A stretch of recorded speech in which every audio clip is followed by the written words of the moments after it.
Welcome to the IVM Podcast Network.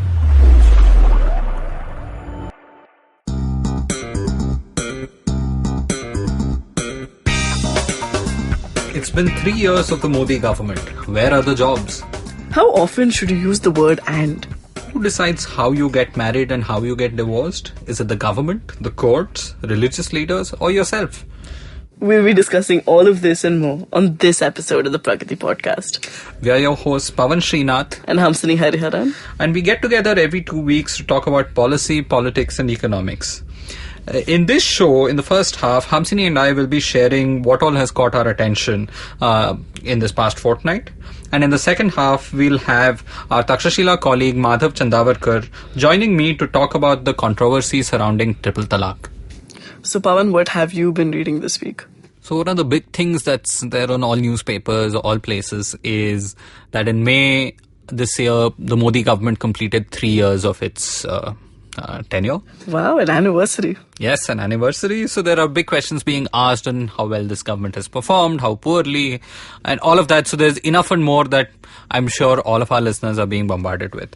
To me, the most important question that's being asked that we don't have a good answer to is where are the jobs? Where is the large-scale new employment that was promised as well as necessary, whether it was promised or not? And there's a lot of confusion over there too. The opposition and many people are reporting Labour Bureau data on how this year only 2.4 lakh formal jobs were created and how we need 12 million. You have roughly 12 million people entering the workforce every year. So that was largely the conversation. Pavan, there will always be a difference with data points, right? But is it only purely at creating jobs that the Modi government has been looking at? Isn't there also... No. It's not so much about the government looking at job creation. First of all, the jobs don't come from the government but come from the private sector. So it's about, are you providing the right environment, the right economic conditions for job growth to happen and economic growth to happen, right? So that's the larger context. And the numbers are important because we need to know whether we're doing it or not. Okay, I mean, you have our GDP numbers that have been in question, but all said and done, the quality of labor information that we have, employment information we have is abysmal in the country. So typically in a modern economy, in a Western country, you will have unemployment figures that come out every month, every few months. And don't we have that here? No, we don't, because first of all, we can't look at unemployment very well in India. We have, first of all, a large informal sector. So a lot of the time when you even measure employment, you measure them in the formal sector, companies with at least 10 people. So if you're someone who's just working for yourself or working freelancing, as a group, you don't necessarily get counted if you're not in the formal economy. So few people pay income tax. So the idea of looking at employment is very, very convoluted. So there is no evidence, or there is very bad evidence that there has been abysmal performance on job creation. This 2.4 lakh number that I mentioned is a very, very small subset. It's from a data set that is very, very bad. But at the same time, there is no evidence that we are actually creating 12 million jobs a year or even half of that, 6 million or several million jobs a year. So the answer might be somewhere in the middle, but for sure, we need more job creation in the country. I don't think the government's done enough to unshackle labor laws. There's, I think, a lot more that can be done. But at the same time, there's really no evidence. Rather, any evidence that you cite is pretty pathetic. Okay, and there's been a particular rumble about jobs in IT getting hit, right? Yeah, There's been a thing about so many layoffs in companies and things like that. Yes, so the two pieces of news sort of came in differently, but at the same time, I think there have been rumblings for a while about how artificial intelligence, or more specifically machine learning, can replace a lot of low-end jobs in the IT sector. I think that the sector is dynamic enough that while there will be flux, I don't think this is the end of Indian IT or anything like that. The healthiness of the number of startups and the diversification there shows us that the sector is dynamic. There's a lot of knowledge. There's a lot of capital in this place. So there will be shifts. IT industry cannot be looked at anymore as the sole provider of formal jobs and fresh new jobs. The real problem in India is that the tech sector has been the new sector since the 90s. right? Or since 91. High time we figured out another engine which could churn out a lot of jobs. And unfortunately, that is not yet manufacturing. So you're saying in the short term there'll be a flux, but we don't know what it'll be in the medium or long term? Or you're saying it'll be healthy in the medium? I think it'll be fine in the medium to long term, so long as companies are adaptive and people are... I mean, no one can sort of rest easy. But I don't think the situation is dire. Fair enough. So that's sort of the first thing that I was looking at. The other thing that came my way is this very interesting story of what's happening with the World Bank and its chief economist, Paul Romer. Okay. Paul Romer is one of the top living economists in the world. He's probably in the top 5 or 10 economists who haven't received a Nobel and who are still living. He is best known for a growth model that he proposed for how economic growth happens. Very influential. So he was... So like the Murakami of banking. Yeah, I haven't read Murakami Secret. But yeah, he's a big deal. And he was hired by the World Bank to be its chief economist last year. And he's been shaking things up a lot. Before he joined in, he waged this war against macroeconomists, where he was saying that macroeconomics was all mathematical gibberish and no longer had a relationship with reality. And he was not just saying that, but saying that the academics and the scholars were deliberately fudging things. And he made this sort of moral attack against other macroeconomists and created a lot of controversy. That doesn't seem to have stopped after he got into the bank. One of the things I think he's been critical of is how the bank writes and communicates. The World Bank? The World Bank. So the World Bank, first of all, is 17,000 people. Okay. So when we think of the bank having a view and so on, the people in the World Bank have many, many views. Within the bank, there's something called the DEC, which is the Development Economics Group, which is supposed to do all this research on, how growth happens, how extreme poverty can be eliminated, how this can be done in various parts of the world. So they do important work. And if you look at the scholarly nature, they're often cited more than any other think tank. So in a sense, the World Bank also has a think tank thinking about poverty and development that's as good as any other in the world and has a lot of resources. The development economics team is 400 people almost. Okay. Wow. So Paul Romer went in and he said, look, you guys write badly. And in general, if you've read World Bank stuff, there's a World Bank speak, there's a certain style. A lot of gibberish, very hard for non-economists like me to understand. A lot of jargon, yeah. It's some development economics jargon, some bank jargon, some, some corporate speak. So, and often sometimes it's necessary for clarity, often it can be obfuscating. And Paul Romer, as a good economist, said no. So in more than chief economist, I think he became like the chief editor. And the funniest thing he said was that a lot of the time when you don't have clarity in writing and when you want to do too many things, you use the word and, because you want to do A and B and C, right?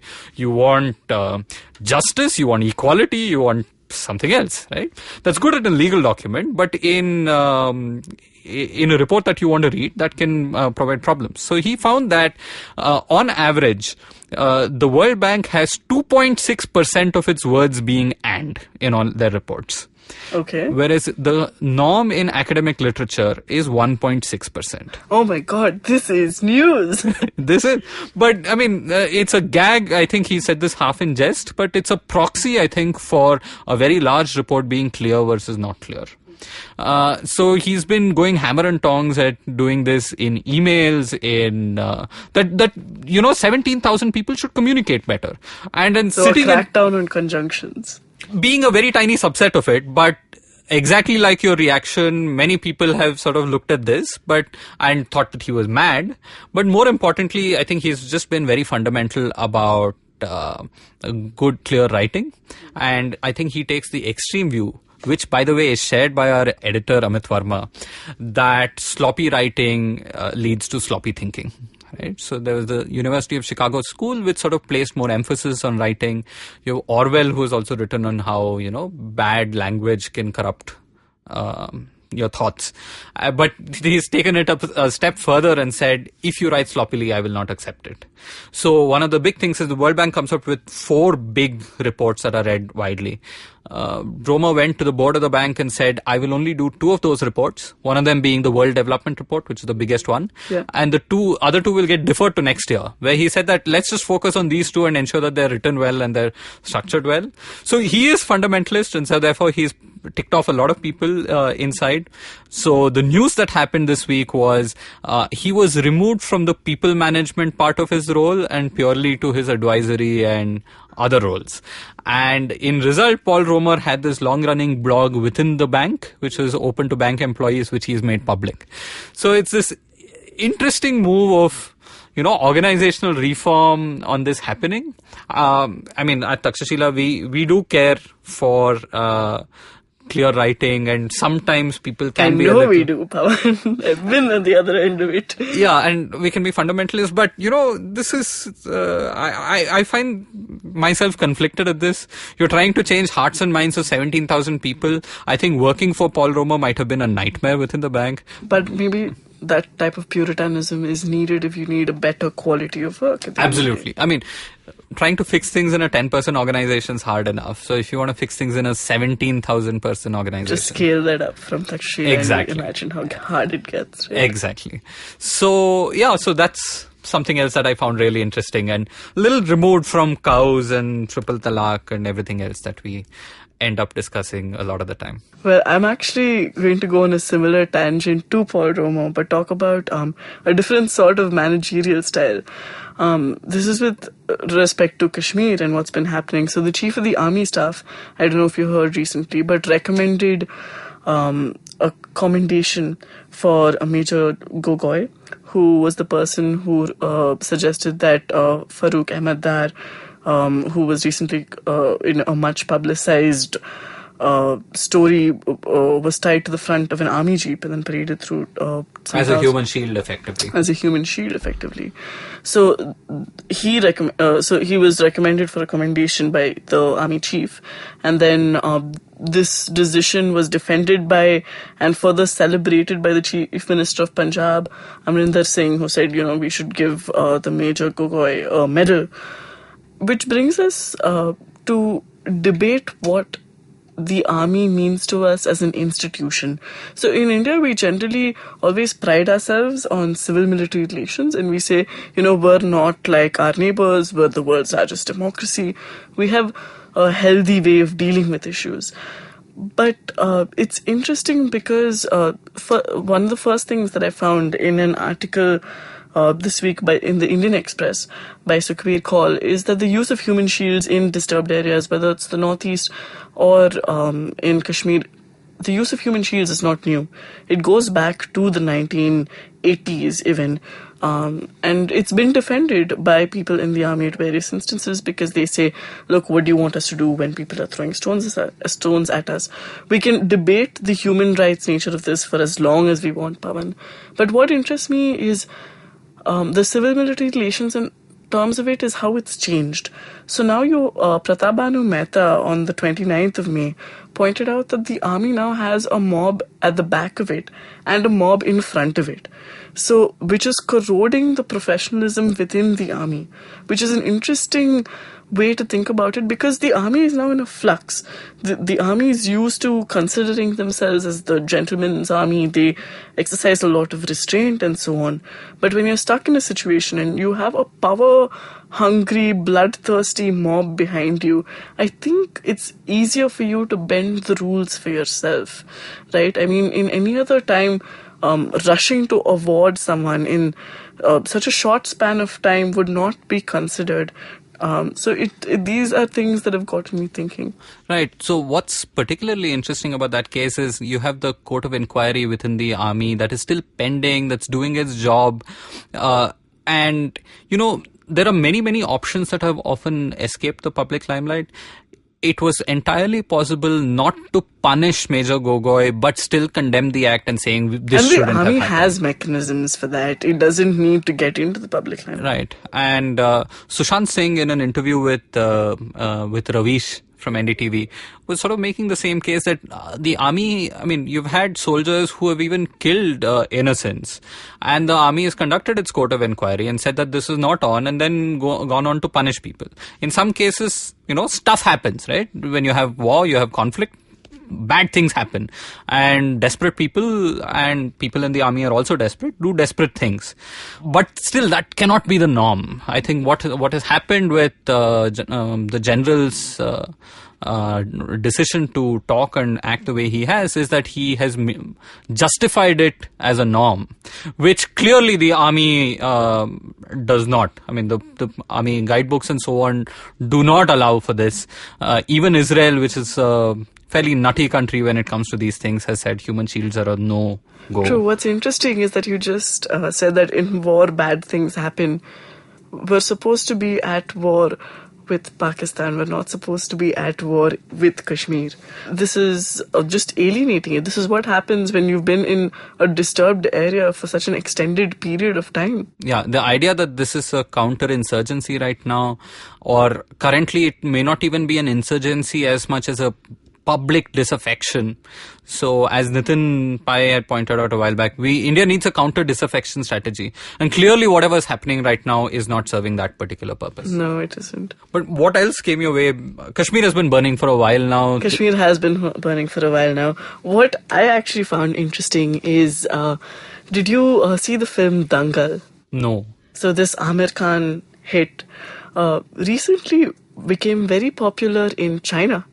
Where you would not expect it to be. So it took off in China. It even crossed all records for Guardians of the Galaxy. Wow. Seriously? Seriously. And which got people thinking as to why don't more Indian films release in the Chinese market? Because if you think about it, Chinese films are also filled with over-the-top Bollywood action. So, whatever action we have, they still make up for that with respect to Kung Fu. So why don't we bridge that? So, which is something that they're looking at. So Bahubali is now releasing in China this week. Okay. With Mandarin subtitles. And the response is actually quite overwhelming. So in terms of soft power, something that we might have never thought of before, which we're thinking of now, is maybe just looking at how Bollywood films can be used in China. Of course, this can go wrong. Sure. I wouldn't even look at it from a soft power angle. I'm a big skeptic of that. But more importantly, the big Indian-Chinese problem is that we don't understand each other. Right? Yeah. So there's a fundamental, we've grown up sort of in Western media as well. We understand how an American would think, or in general, but the Chinese mind to India is sort of inscrutable, right? The language is inscrutable, the idea, and what we know is from kung fu movies from Hong Kong. And which is interesting, right? Because I'm sure that they also find Indians unscrutable. So if you think of a film about Dangal, which is basically about a father and two women sportswomen, who defy all odds to make it. That's the film that succeeded in China, which also has a lot of issues with its own problems with women in the country, right? Even their female infanticide rates were at one point comparable to ours. So that was a narrative that was extremely popular there. So it's a good film that's taken off in China in that sense. Interesting. One of the trends that's happening in Bollywood over the last 2 years is people have started making general movies that specifically appeal to the Chinese market as well. Transformers 4 or Transformers 3, don't ask me why I watched it, had a good part of it set in Hong Kong and China. And so the Transformers were not just destroying New York or LA or any of the other cities, but were destroying Chinese cities as well, right? And, there was obvious joy from seeing that happen. I mean, wouldn't you want to see your big buildings being blown up on screen? So, maybe in Bollywood can also start slowly thinking about making movies that explicitly appeal to a Chinese audience as well as an Indian audience. And I'm curious to see the dynamics of that. Actually, Pavan, this has been done. So earlier this year, there was an Indian-Chinese co-production called Kung Fu Yoga. All right. Good one. Which starred Jackie Chan and Sonu Sood, which was shot both in India and China. I saw the trailer. I could not bring myself to watch the film. The hope is that something better will happen over time. We can always hope. In any case, you've given me enough reasons to check out Dangal, which I wouldn't have done otherwise. Good, that was my intention all along. So that was our roundup of the news. In the second half of today's episode, Pavan is going to talk to our in-house lawyer, Madhav Chandavarkar, about triple talaq. What's the best new restaurant in town? Which bar sucked? What's the worst new Hindi film? What's the most obscure thing to do on the weekend? And what's the most interesting new walking tour? If you want to know how to make the most of Bombay, listen to the podcast by thedailypow.com. We are Pranuti, Amit, And Purva. We're your guide to what to do, see, and eat in the city. You can find new episodes of the podcast every Monday on the IVM Podcast app or any other podcasting app that you prefer, and on thedailypow.com. Talaq, talaq, talaq. Welcome back to the Pragati Podcast, and I'm your host, Pavan Srinath. So I'm here with Madhav Chandavarkar, my colleague at the Takshashila institution, to talk about the raging controversy around the triple talaq issue in India. Triple talaq is a custom practiced by many Muslim communities where the husband in a marriage can unilaterally end the marriage without providing any reasons by dramatically uttering talaq 3 times, sometimes in immediate succession as well. So what happens is that the rights of the woman in the marriage, the wife, are severely abridged, and there's no or little recourse available for her. Religious communities in India often have their own practices around marriage, family, inheritance, and related matters. And these are often codified into laws. Some of these practices of many religious communities have been partially modernized and codified in the last 50-60 years. For example, with the Hindu community, you have the Hindu code bills from the 1950s, which have sort of modernized them and made them uniform for the entire Hindu community. But there are Muslim law, personal laws and other laws in India which are a little more ambiguously defined, and in cases like the triple talaq can still be very regressive and especially discriminatory against women. So my colleague Madhav joins me today to sort of talk about the triple talaq issue, but take a step back perhaps, and let's talk about personal and religious laws in India and what place they really have in the modern Indian Republic. Welcome, Madhav. Nice to be here. So, Madhav, where we know that these personal laws sort of come from religion, but the laws that are enforced today, where all do they come from? Well, the Hindu code bills that you just mentioned, obviously their source is Parliament. So they are full laws as such. So this is existing customs that the Parliament decided to sort of merge. So was there some process that happened whereby they decided this is the rule to apply on how to get married, how to get divorced? How to think about inheritance? No, not quite, but they gave these religious customs the full sanctity of codified law. They said that the Parliament is saying that the law is this, and it shall be thus. Okay, so that's how we got the Hindu code bill. What about everyone else? I should clarify that the Hindu code bill also applies to Parsis and Buddhists. Okay. And with Muslims, there was the Shariat Application Act 1937 that did the same thing but didn't spell out the law to the extent that the Hindu code bill did. The Hindu code bill, for instance, famously made Hindu daughters heirs to their father's property, which wasn't the case before under Hindu law. So it spelt out some things very clearly, which this act did not. And there are some other laws like the But tell me a little more about the 1939 Shariat thing? 37. So what exactly was done then? So were the laws sort of blessed but not written out and spelt out properly? Yeah, because they didn't want to sort of get too into defining it, because one, it would have been the British masters defining what the law was. And also, given the sort of political climate at the time, I think they wanted to avoid getting into too much specificity, lest they lest they paint themselves into a corner. All right. So that's what is in force even in India today? Yes. Okay.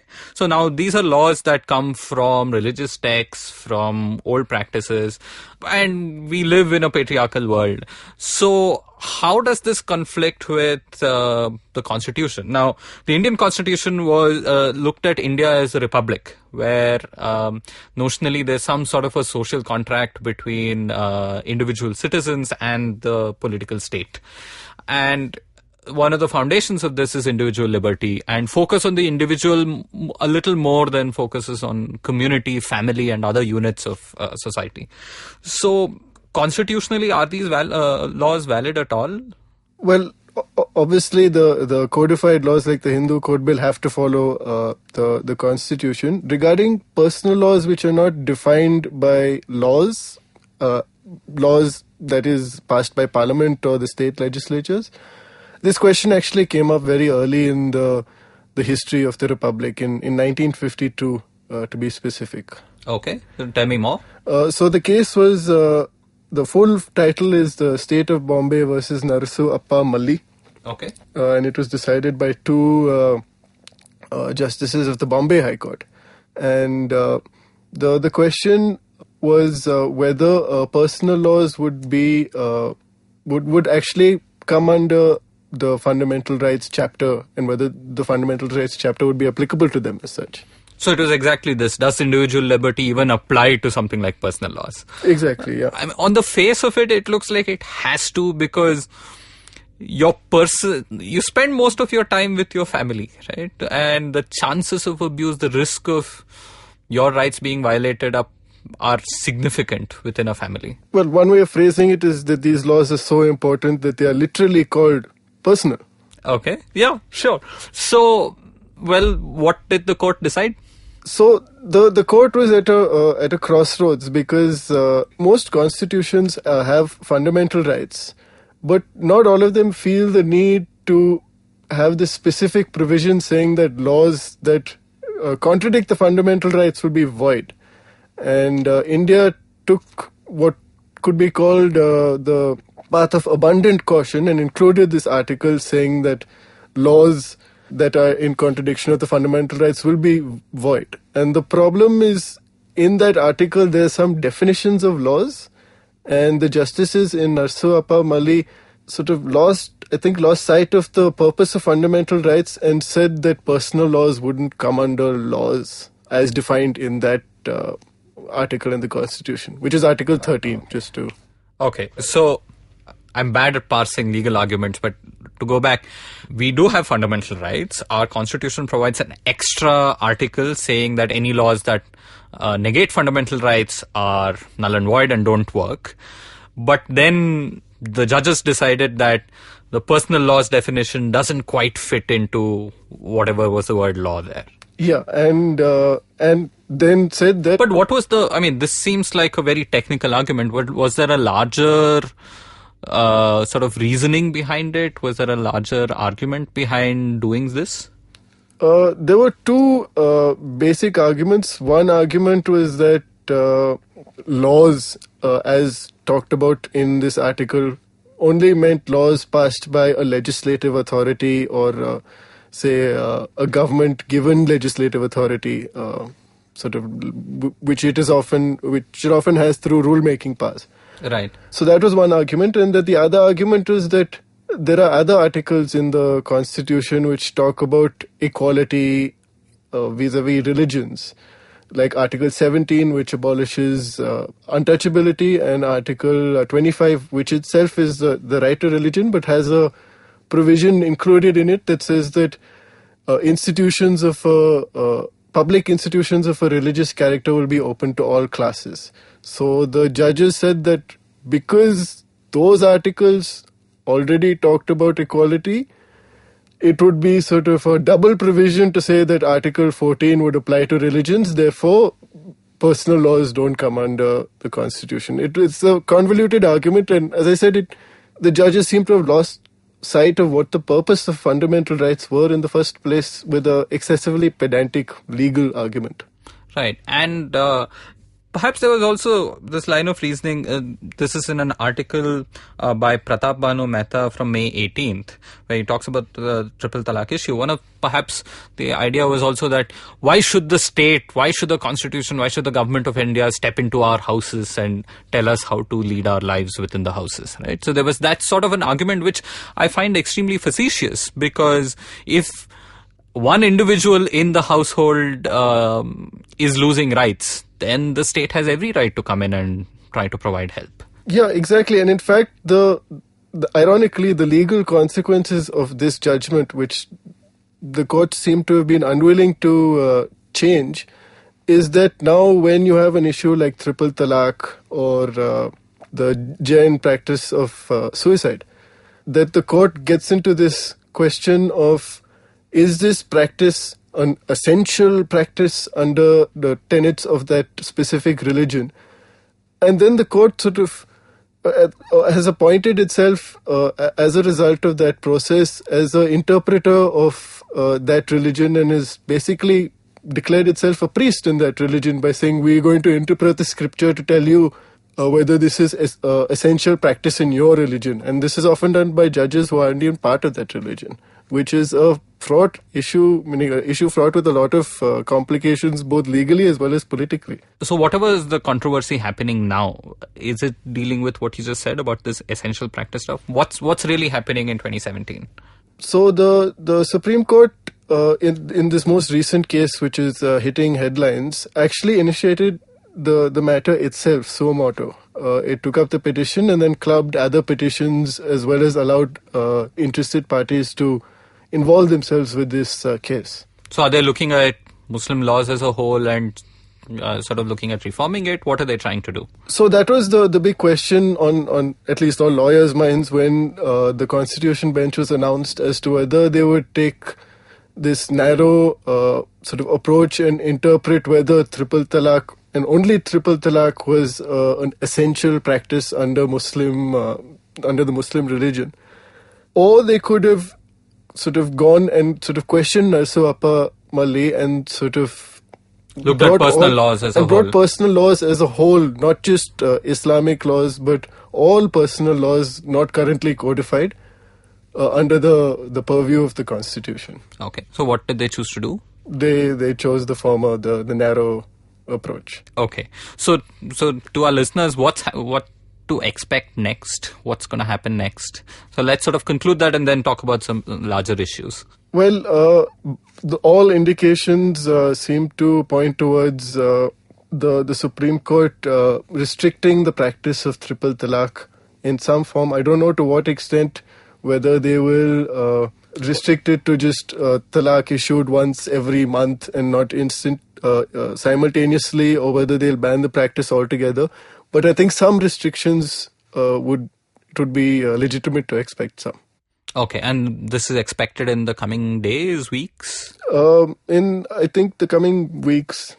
Right. It's a big political issue, and I think they'll want to be careful about the wording that they use in their judgments.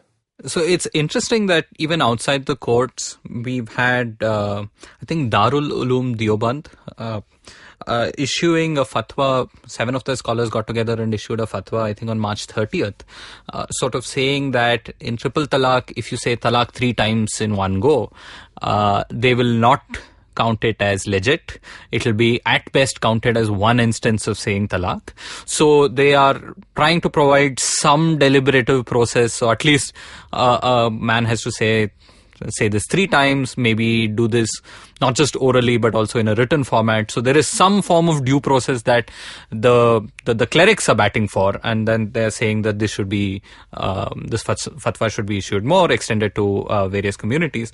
So there seems to be a little bit of forced reform in the religion probably happening, but perhaps not at the pace required or the depth required. But it's interesting to see this happen outside of the court's mandate too. But we'll have to wait and see what the court says.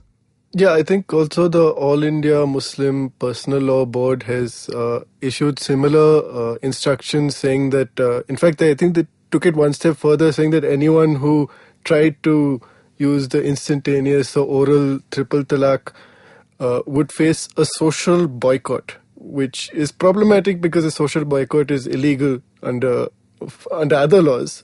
So it's sort of fighting fire, meaning correcting one wrong with another wrong. Right. So, but thanks, Madhav. So, all of us should be waiting to watch what the court says and how progressive they are in their interpretation. But as Madhav has just said, that the Supreme Court has already restricted its mandate significantly and has lost an opportunity to have a relook and rethink about personal laws in India. But having said this, right, so let's take a step back. To me, there is a little bit of a conflict that happens between a fundamental right to life and liberty and happiness and a fundamental right to freedom of religion.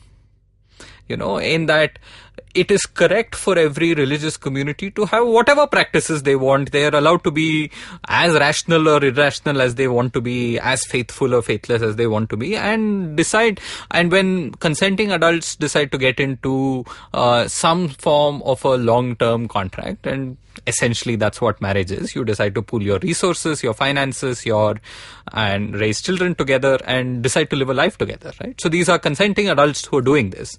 And they should be allowed to do it in the way that they want. But the state comes in when there is abuse in that contract, right? So whenever there's a private contract, and the enforcement of that contract sometimes lies with the state. I mean, like American Republicans, if you ask them what are the 3 things that the government should do, these are, hardcore minimal government guys. They'll say, you want national defense, you want public goods and infrastructure like roads, and third is the public enforcement of private contracts. So to me, marriage is a contract. So I would say that there is a fundamental conflict there that we are trying to resolve. Is this correct? Do you agree? I think the issue is more complicated than that. Take your sort of the marriage as a contract sort of view. One of the essentials of contract is free and informed consent. So you could very easily make the case using sort of cultural theory, feminist theory, and social theory that the women are not really consenting. They're just sort of going with the flow in terms of what society is telling them. This is what you should do. This is what you can do. And the whole idea of the fundamental rights in the Indian constitution, especially compared to other constitutions, is to sort of reform these kind of blatantly unfair practices. So, say for example, with triple talaq, the fatwas issued by Muslim clerics don't really talk about the fact that only the man can divorce without providing reasons, but the woman needs to provide reasons. And then when she gets divorced, she has to go through this whole procedure to get remarried again to the same person.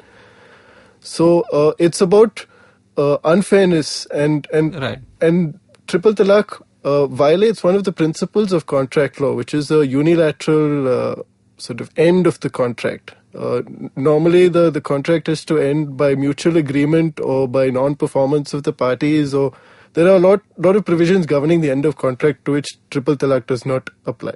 Fair enough. And even in general, right, just because two private parties have made a contract doesn't mean it's legit. You can make a contract to sell your kids to me in return for some favors, but right? Or you can have bonded labor, but this is not allowed, right? Even if we are consenting adults, there could be duress involved. I could be in trouble, or I could be stupid. I could be bargaining away someone else's life and rights and liberties. Well, one of the other provisions of a contract for it to be legal is lawful objective. We cannot have a contract to kill, our colleagues, for example. Fair enough. We are sort of also agreeing that marriage is a contract, but a lot of people might think very differently of it. A contract might seem too pedestrian, too simplified, and it's a lot holier and a lot more important. And those values often make the marriage work, right? But tell me this, Madhav. So in the context of what we've discussed, there's this mythical beast called the Uniform Civil Code that keeps getting trotted out. Oh, India needs a Uniform Civil Code. What is this beast really? I mean, I'm not able to grapple with it properly. Does that mean that all Indians should have the same personal laws? Essentially, yes. That is what it means. It was considered an ideal position at the time of the framing of the constitution, I don't know whether that's the case now, given the political economies that have developed around these issues. I think also, regardless of whether you think it's ideal, it's a step 5 problem. First thing we need to do is ensure that all personal laws follow the ultimate holy book, that is the Constitution. And that would have to be done through codification. So I think codification is the first step. And then also coming back to a point about individual liberty, why should there be a uniform civil code in the first place, as long as the codified personal laws are just and fair and equitable and all the things that all laws should be under the Constitution.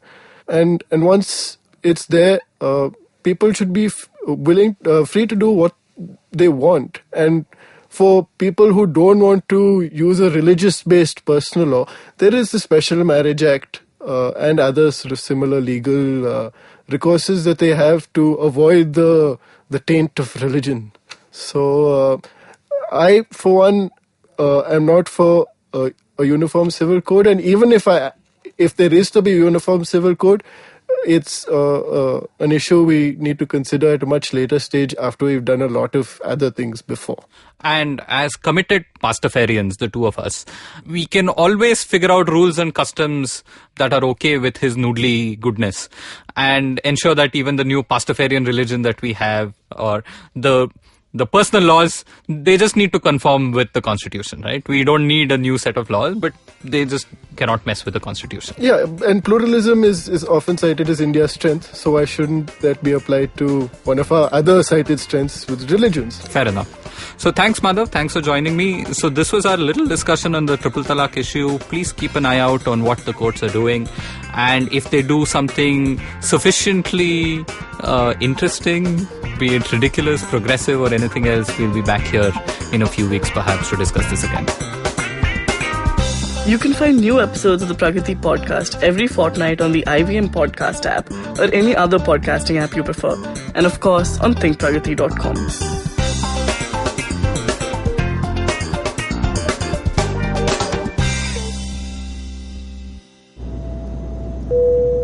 Good evening, ladies and gentlemen. This is your captain speaking. Sorry to say, but there's been a slight delay due to the apocalypse having suddenly begun.